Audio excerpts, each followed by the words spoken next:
Mófuglatalningar eru stór liður í vöktun náttúrustofunnar, fastur liður.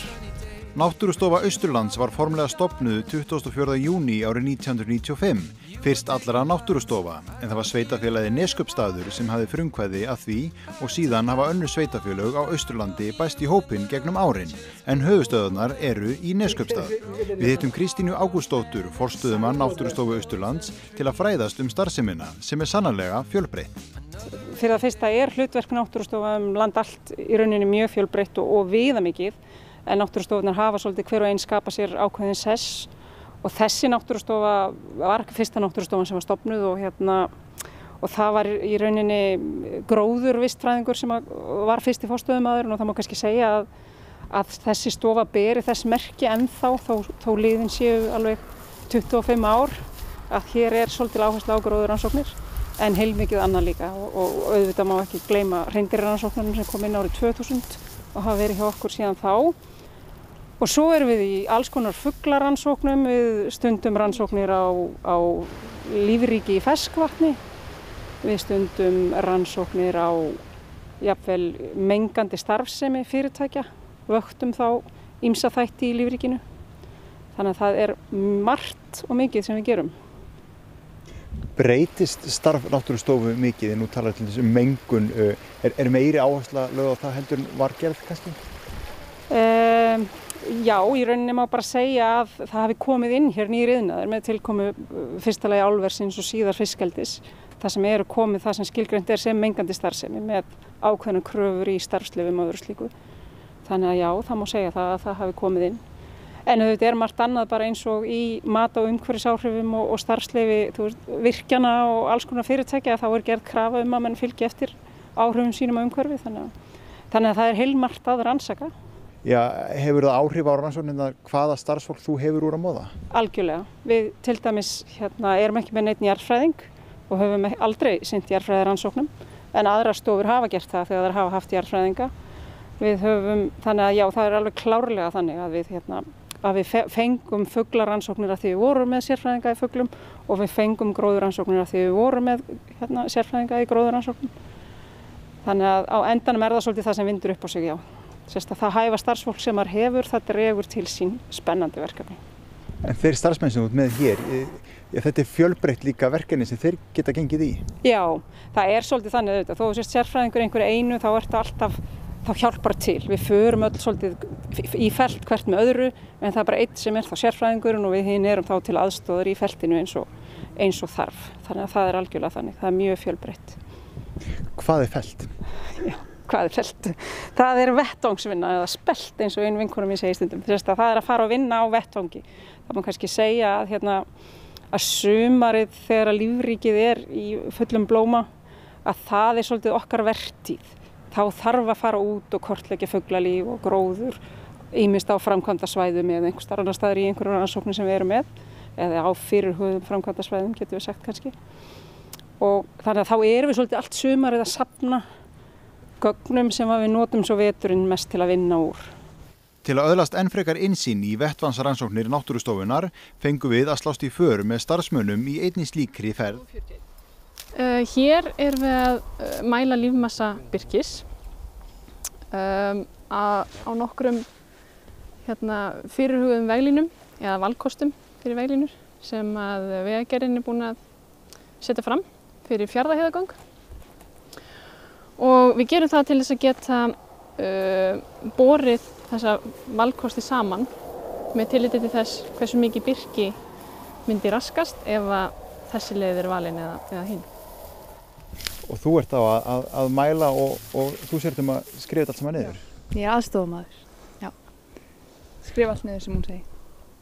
Og hvað ert að mæla og hvernig mælir þú? Við vinnum þetta eftir aðferðafræði skógræktarinnar, við fengum leiðbeiningar frá þeim og við mælum þvermál stofna og þéttleika birkisins og líka hæð og fleira og við gerum það á nokkrum reitum sem eru dreifðir rannsóknarsvæði og já, og með því að gera það þá getum við síðan reiknað út lífmassan og líka bara svona lýst skóginum almennt í tölum og orðum. Nú þú ung og ný í þessu starfi, hvernig kanntu við þið? Bara mér finnst það mjög fínt. Ég er búin að fá að vera síðustu 3 ár sumarstarfsmaður hjá Náttúrustofunni. Þetta er mjög skemmtilegt og fjölbreytt. Og ég held að þetta muni hjálpa mér í framtíðina því ég hef áhuga að læra eitthvað tengt þessu í háskólanum. Þannig að það er mjög spennandi. Er þetta fjölbreytt verkefni sem þú farið að sinna? Já, ég fæ að fara í alls konar svona felt úti og hjálpa til að mæla og taka sýni, en síðan fæ ég líka að sitja inni og slá inn gögnin. Þú veist, þannig að þetta er mjög fjölbreytt og skemmtilegt. En það er ekki sem að sé bara eitthvað úti í sólbaði, maður er að vinna? Já, og síðan er stundum rigning líka og kalt, en maður er að vinna og labba mikið. Hvað er það sem kemst helst að þegar maður er svona mikið út í íslenskri náttúru? Hvað lærir maður? Bara maður kann að meta náttúruna. Man líður mjög vel þegar maður er búin að vera út í náttúrunni heilan dag þegar maður kemur heim. Mjög gefandi. Núna er að taka mælingar á birkinu, en það er ekkert alltaf það sem er að gera þegar þeir eru úti. Ja, hvernig lítur svona sumarmánuðirnir út hjá okkur? Já, alls ekki. Þetta er mjög fjölbreytt. Við vonum til dæmis að koma úr græsinatöku fyrir umhverfisvöktun í Reyðarfirði. Þar söfnum við ýmsum sýnum af gróðri og fleiru sem að síðan eru sendi í efnagreiningar. Og síðan eru stundum þekjumælingar á gróðri og alls konar. Halldór Volter Stefánsson er fuglafræðingur hjá Náttúrustofu Austurlands. Við hittum hann á vettvangi til að ræða við hann starfið hjá Náttúrustofunni. Störf náttúrustofunar eru fjölbreytt, þannig að og stór hluti af því eru fuglar og þá er það að mörgu að taka, bæði vaktanir og rannsóknir og það er tengt oft framkvæmdum og hérna á starfsvæði Náttúrustofu Austurlands sem spannar ansi, bara stóran hluta af Austurlandi. Þar er allt frá fjöru til jökla inn til landsins. Stór hluti af þessu tengist gæsum og þá einkum tengt Kárahnjúkavirkjun. Því talið var að slíkar framkvæmdir sem þar voru hefðu mikil áhrif. Í starfi sínu hefur Halldór meðal annars verið að rannsaka heiðagæsir, en sá stofn virðist vera sívaxandi víða land. Sú tegund er náttúrulega mjög sérstök og þetta sýnir bara hvað heiðagæsin aðlögunarhæf. Virðist ekki skipta máli lengur fyrir hana. Þetta var tegund sem var nær eingöngu bundin við hálendið og í efstu dölum. En nú hún bara komin út allt, alveg til sjávar. Og víða land, ekki bara hér austanlands, Þetta bæði á Suður- og Norðurlandi, þetta komið bara alveg niður á láglendi og sem athyglisvert því að þetta nú hánorræn tegund og í rauninni kemur hún sífellt á óvart því að finna hana verpandi inn í lerkiskógi hér í Fljótsdal stórmerkilegt og hún kemur okkur sífellt á óvart en stofninn æðir alveg upp og eggjataka og skotveiðar virðast ekki hafa mikil áhrif, þannig að þetta segir manni hvað tegundin aðlögunarhæf og bregst við breyttum aðstæðum. En annars þetta mikið byggt á talningum og greiningum og til þess að fá út allskyns hlutföll og það koma oft út skemmtilega niðurstöður. Já, einn af helstu kostunum við starfið eru einmitt þessar skemmtilegu niðurstöður sem Halldór talar en til að fá niðurstöður þarf fyrst að rannsaka. Þannig uppgötvum við hluti sem vissum ekki áður, af sönnum eða staðfestum það sem við töldum okkur vita. En skildi Halldór lauma á einhverjum skemmtilegu niðurstöðum varðandi heiðagæsirnar úr nýlegum rannsóknum. Náttúrustofan hefur sett GPS, GSM senda hálsinn á nokkrum þeirra og í samstarfi við Breta og Verkís. Og það hefur ýmislegt, við erum að reyna að fylgjast með landnýtingu, þetta mjög nákvæmar staðsetningar, þannig að við vitum í hvers konar landgerðar eru. En jú, það hafa komið skemmtilega niðurstöður í ljós því að varpfugl sem missir undan sér egg eða unga virðist frekar taka sig upp og fella fjaðrir á Grænlandi heldur en til dæmis í stærsta fellihóp á Íslandi sem staðsettur bara skammt frá. Þetta höfðum við ekki hugmynd áður, þannig að í sjálfum sér þetta eiginlega bylting og segir okkur miklu meira heldur en hefðbundnar merkingar. En hvað með fuglalíf á Austurlandi? Hefur það einhverja sérstöðu í samanburði við aðra landshluta? Já, það náttúrulega alltaf spurning hvað sérstakt, Það ekki sérstæða í öllum landshlutum en það eru tegundir sem eru í uppsveiflu og aðrar kannski dala en og svo koma nýjar tegundir inn líka. Það áhugavert að til dæmis að fylgjast með nýjum landnema hér á úthéraði sem gráttrana og það vonandi að henni vegni vel og þetta takist og við fáum eitthvað vísi að stofni sko.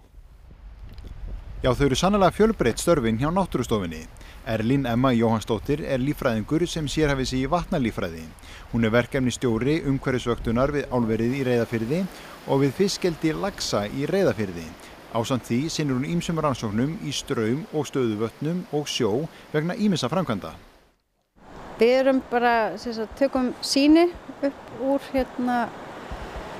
af steinum, tökum steinana upp og skrúbum þá í vatni og sigtum síðan sýnið og förum með það heim á rannsóknarstofu og greinum tegundir.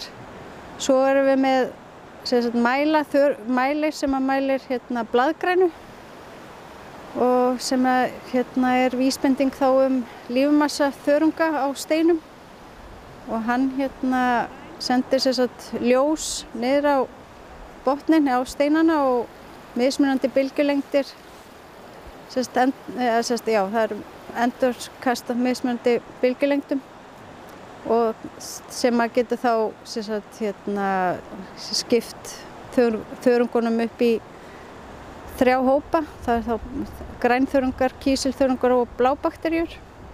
En hvaða vaktanir skyldu helst vera í gangi á þessu sviði náttúrustofunnar? Við erum að vakta gróður og yfirborðsvatn við álverið í Reyðarfirði og þar tökum við ýmis sýni af gróðri og látum mæla flúor í gróðrinum og svo tökum við sýni af yfirborðsvatni og sendum í efnagreiningar líka. Já, það merkilegt lífríki sem leynist undir vatnsyfirborðinu sem við tökum ekki eftir fyrr en betur að gáð.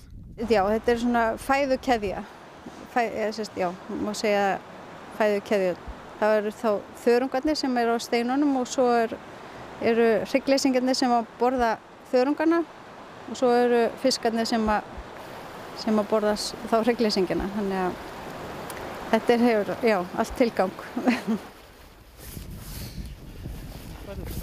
Já, það var náttúrulega algjör bylting þegar við byrjum að nota senditæki á hreindýr í Kraga Falsfélag, byrjaði 2009 en núna í ára þá fjölgaði kúm með senditæki mjög mikið og nú erum við með 20 kýr, eiginlega dreift allt svæðið, útbreiðslusvæði hreindýra frá Langanes og Suður-Mörkulón með svona senditækjum sem senda svona allt frá 2 og upp í 6 sinnum á sólarhring, við getum bara stillt það.